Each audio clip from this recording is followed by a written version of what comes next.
we have to know those are not sanctions approved by the United Nations Security Council, which would have no doubt about their legitimacy and wisdom.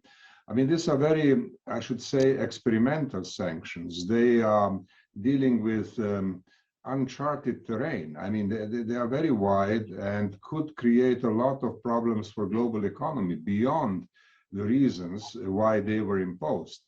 Now, of course, one can understand that sanctions were, in a way, an expected and natural consequence or reaction to the Russian military action, but we don't know how they will work in practice. And it is very important to avoid a spillover. I think that there was some elements of understanding of this both on the Chinese and on the European side. I think China has presented its position quite clearly. And I think that both sides are interested in avoiding a spillover of these sanctions into a global recession.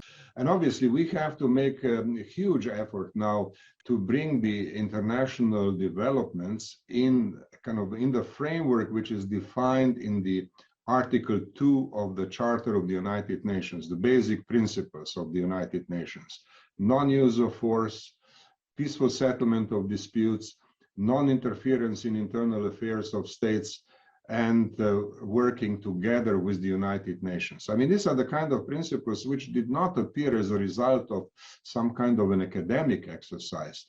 They are concentrated experience of hundreds of years of human history. They are so precious that we have to make every effort. Nothing should be too expensive to do to preserve them. And obviously there are ways of doing it.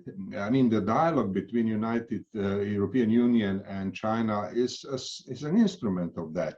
And I think that this dialogue should be made continuous and should be intensified, because it's a very important ingredient in the whole picture. And there are, of course, many other things that need to be done, including at the level of the United Nations. So we should not forget the question of reconstruction of Ukraine. I mean, this is, of course, still too early to discuss.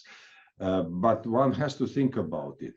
And I believe that, again, China will have something to offer in that context. China has done a lot on the Belt and Road Initiative before.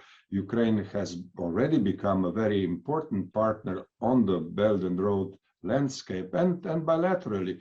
And I think that everybody in the world should be interested in having China involved in reconstruction.